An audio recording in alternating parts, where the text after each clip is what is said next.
Hello and welcome to a new video, and today I'm looking at more Sega Megadrive Mini games. Now, in my previous video I said there were just 20 announced at that time, which is correct. Now another 10 have been announced. I could just really delay before I get into talking about those 10 games. Can you hear that? I'm getting heckled by an ice cream van. When the ice cream van sounds its chime, that means he's run out of ice cream.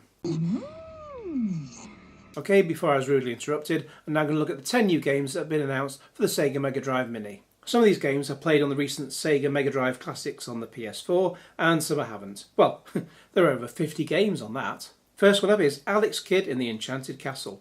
Now, I never played this back in the day, but it looked like a cool Super Mario clone. It is good fun, but in my sort of brief attempt at it at the time, I did rather have enough of the rock, paper, scissors game.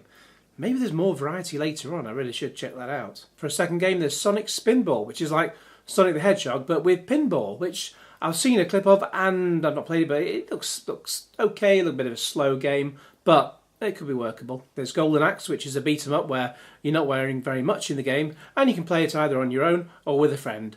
Clothes are optional. There's Wonder Boy in Monster World. Now, I've not played this, but it does look like a rather fun platformer with the ability to upgrade all your armour and use magic and that sort of thing. Going back to something I have played, and that's Vector Man, which is a crazy difficult platformer, unless I'm just complete rubbish, which has an environmental message, but I just want to get from A to B kicking butt, even though I find it quite difficult to do so. Then there's a couple of games which aren't really quite my bag. There's Beyond Oasis, which is a sort of top-down Legend of Zelda action-adventure, and there's also Phantasy Star 4. Now, it's an RPG which isn't really my sort of bag. I did play Phantasy Star Online for a bit, back on the Dreamcast. It was pretty good for a time, but they're not massively my sort of thing. There's Ghouls and Ghosts, which is the sequel to Ghosts and Goblins. Both games are absolutely brilliant, but also very, very difficult. If you have a PC, and it may be on Switch as well, I can't remember, there's Battle Princess Madeline, which is a fairly new game, came out a few months ago. It's a new game, but with a retro style. I really recommend that too.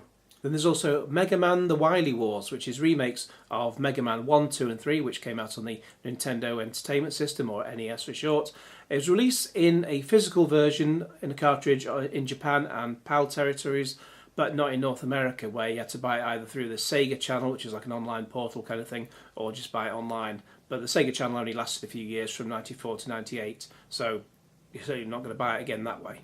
And last but not least, since there's another 10 to come after this, which haven't been announced yet, there's also Street Fighter 2 Special Champion Edition. I mean, I love Street Fighter 2, it's an absolutely fantastic game. One thing you could really do with is a 6-button controller, which we're not getting. I think, if I want to remember, Japan are getting that, we're not getting that, we're getting the 3-button controller. When the 6-button controller comes out, you will be able to buy it separately, but oh, come on, Sega, why can't you just pull your finger out and put it in with a proper package for everyone, not just restricted to certain markets? Okay, thanks very much for watching, and we've got another 10 games to come once they're announced, but it was a whole month almost when the last 10 games were announced, so, don't hold your breath too much. Not everyone watches my videos till the end. If you do, write the words in the comments, just don't put any reason for doing so, just write the words in the comments, Zaphod Beeblebrox, the character from Hitchhiker's Guide to the Galaxy, if you want to look him up for spelling. Zaphod Beeblebrox. Don't put why you're putting that in the comments, just put that in the comments, I'll know. In the meantime, please like this video, share it with your friends, and subscribe if you haven't already. Click on the little bell to get all the notifications, and cue Sega Genesis.